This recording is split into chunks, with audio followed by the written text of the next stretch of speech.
Salut à tous, on se retrouve aujourd'hui pour parler du Paris Saint-Germain ce mardi 14 novembre et on commence tout d'abord avec la pépite parisienne. Il s'agit bien évidemment du jeune Warren Zaïre et les premières photos du jeune parisien du côté de Clairefontaine pour le rassemblement de l'équipe de France A. C'est fini pour lui les espoirs, il est déjà en A et on lui souhaite qu'il reste le plus longtemps possible avec cette équipe de France A, la plus grande on peut dire. Donc voilà, regardez, il fait maintenant la une aujourd'hui du journal L'équipe, le petit bleu de Clairefontaine, donc Zaïre l'attraction du rassemblement des Bleus cette semaine avant les matchs contre Gibraltar et en Grèce, tandis que l'équipe de France a déjà en poste son ticket pour l'Euro, donc vu que ce sera quasiment 2 matchs pour du beurre on peut dire, vu que l'équipe de France est déjà officiellement qualifiée, donc il y a des chances certainement de le voir jouer, bon peut-être pas titulaire, je pense pas, Deschamps le mettra titulaire, mais peut-être des fan match, peut-être à 20 minutes lors d'une des deux rencontres, là, on sera très content bien sûr. Pour le jeune Warren Zaïre, regardez, hier il a participé à son premier entraînement avec la sélection A, il a pu retrouver son ancien coach des espoirs, Thierry Henry, qui est venu lui faire une petite accolade lors de l'entraînement, donc regardez une photo avec Giroud, qui a été buteur la semaine dernière contre le PSG malheureusement, bref, mais voilà. Avec ces deux-là, les gars, Giroud le plus vieux et Zaïre le plus jeune, 17-37 ans, 20 ans d'écart entre bien sûr ces deux joueurs, c'est l'extrême on va dire d'âge du côté de l'équipe de France. Et toujours avec le jeune parisien Warren Zaïre, donc il portera le numéro 8 avec l'équipe de France lors de ce rassemblement. Et scène cocasse pour le jeune Warren Zaïre, pourquoi? Parce qu'il y a un déplacement en Grèce le 21 novembre prochain et étant mineur, le néo-international français a dû demander une autorisation parentale pour faire le déplacement. Il a dû demander à ses parents qui signent un papier qu'il avait bien le droit de quitter la France pour aller en Grèce mardi, enfin si c'est mardi prochain, la semaine prochaine, non, une semaine jour pour ce déplacement en Grèce qui sera le dernier match de l'équipe de France des éliminatoires tout simplement de l'Euro.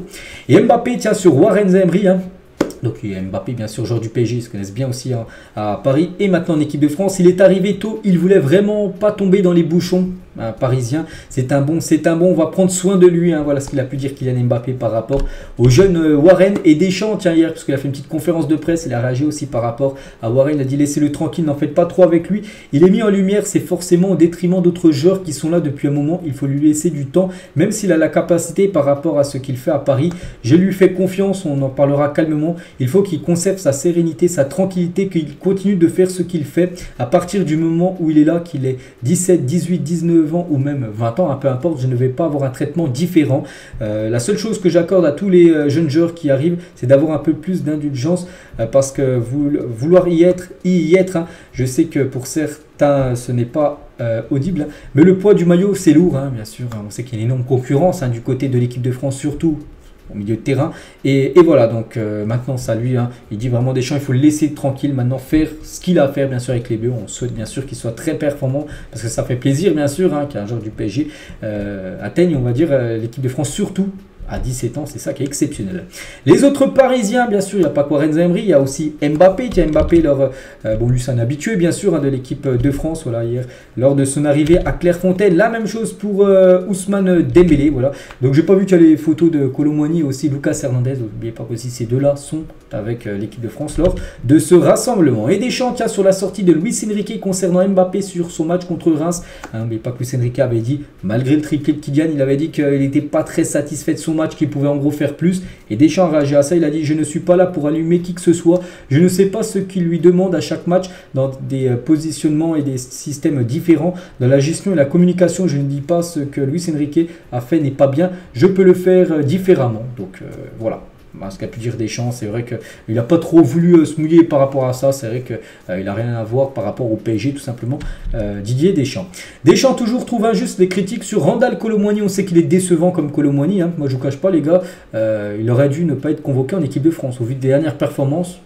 Pour moi c'est un point d'interrogation pourquoi il a été appelé, bon tant mieux bien sûr pour lui. Vous êtes trop sévère avec Kolo Muani, vous ne l'aimez pas assez, vous ne voyez pas ce qu'il est capable de faire, même s'il peut mieux faire, oui il peut beaucoup mieux faire, c'est ça surtout qui est décevant. Bon certes en efficacité il peut améliorer son jeu d'eau au but énormément. Mais après, bien sûr, un point où on ne peut rien dire, c'est en termes de générosité, il fait beaucoup, c'est-à-dire il court beaucoup sur le terrain, ça c'est vrai. Le PSG fait beaucoup d'efforts, tout ça. Mais voilà, nous, ce qu'on veut, vu qu'il joue numéro 9, c'est qu'il mette des buts, tout ça. Et on sait que c'est moyen, c'est trop trop insuffisant, hein, ce qui fait du côté de Paris. Deschamps tient à défendre le niveau de la Ligue 1 où joue par exemple le PSG. Hein. Dans les autres championnats, ce n'est pas toujours un plaisir de regarder un match. Hein. Je n'ai jamais pris autant de joueurs de Ligue 1. Ça voudrait dire que je me trompe. Hein. La Ligue 1 est compétitive. Elle n'est pas moins bonne par rapport à ce que je peux voir ailleurs. Parce qu'il y a beaucoup en Angleterre ou même en Espagne qui disent que la Ligue 1 c'est un championnat bas de gamme. Donc, voilà, Deschamps dit que le championnat de Ligue 1 c'est un très gros niveau. On peut le voir avec le PSG hein, qui galère. Regardez, contre Reims, les gars, peut-être Paris a gagné 3-0. Mais c'était une très grosse équipe en face, bien sûr, une équipe très coriace. Donc, ça, et puis il y a eu beaucoup de joueurs de Ligue 1 là, qui ont été convoqués. Donc, il y a eu quand même, je crois, 5 Parisiens, puis même des autres joueurs, tiens, comme Brice Samba, le gardien lensois, même Jonathan Klaus, qui est un joueur de Marseille, qui ont été convoqués tout simplement avec l'équipe de France en tant que joueur de Ligue 1. Et tiens, toujours avec la Ligue 1, et regardez ces deux classements, vu que là c'est la trêve, on va faire le point par rapport au classement meilleur buteur, meilleur passeur à chaque fois. Ben, le PSG est en tête. Hein. Donc Mbappé, classement meilleur buteur, est en tête et loin devant. 13 buts. Adams, l'attaquant de Montpellier, 7 buts. Hein. Donc voilà, Mbappé a déjà une sacrée avance et les meilleurs passeurs. Donc il y en a pas mal qui sont à 4. Ils sont tous ex-aequo et on peut voir quand même deux Parisiens, Hakimi ou même Dembélé. Ils ont délivré 4 passes D. Et le PSG est également premier. On n'oublie pas du classement de la Ligue 1 tout court avec les équipes. Donc voilà, pas mal bien sûr ce début de saison par rapport au classement. Concernant les prochains matchs, hein, là on a parlé un peu des sélections, tout ça, avec ce qui se passe en équipe de France.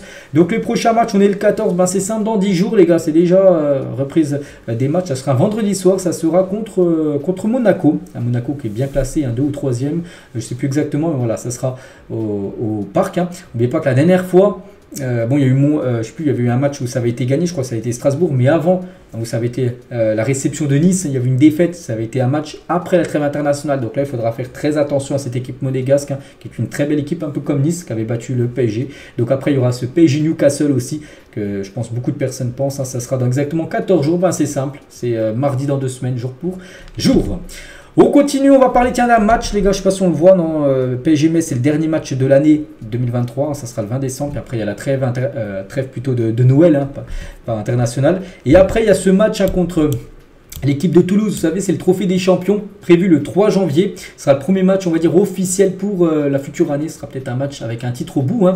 Donc, pourrait se jouer à Kinshasa, donc en gros, c'est en RDC, hein, ou... C'est pas sûr, hein. Ça peut être là ou ça peut être aussi du côté de Toulouse, les gars. On ne sait pas encore. Donc le PSG privilégie jouer le trophée des champions au stadium de Toulouse. Hein. Le PSG préfère même jouer chez l'adversaire, Toulouse. Hein. Tandis que la LFP préférait une option étrangère, principalement pour des raisons de prestige. Hein. C'est pour ça que Kinshasa est une option, tout simplement. Cependant, au sein de la LFP, personne ne souhaite imposer au PSG un long voyage à l'étranger. C'est vrai que Kinshasa, c'est pas à côté de Paris, donc ça fait un long trajet, donc on ne sait pas encore, mais voilà, c'est deux options, soit Stadium, soit Kinshasa. Ce trophée des champions, Paris, vainqueur de la Ligue 1 saison dernière, contre Toulouse, vainqueur de la Coupe de France de la saison dernière. En parlant de la Coupe de France, ça fait comme 2 années hein, que le PSG n'a pas remporté cette compétition. Au programme aussi pour l'équipe féminine, parce qu'elle joue demain un gros match. Hein, regardez, on est le 14 et le 15, c'est le premier match. Elle joue du côté de l'Ajax Amsterdam, ça sera 21h. On souhaite bonne chance, bien sûr, aux Parisiennes. On reparlera peut-être un peu demain si j'ai des infos concernant cette rencontre. On va parler de Mbappé. Si Mbappé veut venir, qu'il fasse le boulot, confie une source du Real Madrid à RMC Sport, parce qu'on sait qu'Mbappé il est en fin de contrat, en fin de saison, quand tu as le meilleur joueur du monde actuellement, parce que je peux le mettre actuellement, je pense, en meilleur joueur du monde, et ben quand en fin de contrat, ben, beaucoup d'équipes s'intéressent à un joueur comme ça, d'un calibre comme ça. Donc le Real hein, ne veut pas être le dindon de la farce. Mbappé décide de finalement reprolonger au PSG à la fin de la saison. Sa parole a perdu beaucoup de valeur aux yeux des dirigeants merengues après l'épisode du printemps 2021, où il était en fin de contrat également, puis du coup il avait reprolongé au PSG. Donc en gros, le Français devra leur faire le premier pas s'il veut rejoindre la capitale espagnole, parce que du côté de Paris, on ne sait pas hein, si vraiment Mbappé va rester ou non. Moi, je ne vous cache pas, je vois plutôt quitter l'équipe parisienne, surtout quand il arrive en fin de contrat. Moi, juste ce que je veux, c'est s'il quitte Paris, c'est qu'il ne quitte pas Paris libre. Voilà, parce que libre, ce serait une catastrophe de le voir partir pour 0 € du côté, j'en sais rien, du Real Madrid, alors que le PSG a acheté 180 millions d'euros, puisque comme un joueur, on parle de Mbappé, les gars, perd 0 €, ce serait une catastrophe. S'il venait à partir et tu récupères à 150 millions d'euros, pas de souci, hein, comme ça voilà, tu récupères quand même une somme d'argent, mais libre, hein, ce serait une catastrophe. Donc on verra, mais s'il veut vraiment lui aller du côté du Real, ça sera lui de faire le premier pas tout simplement. dans cette transition.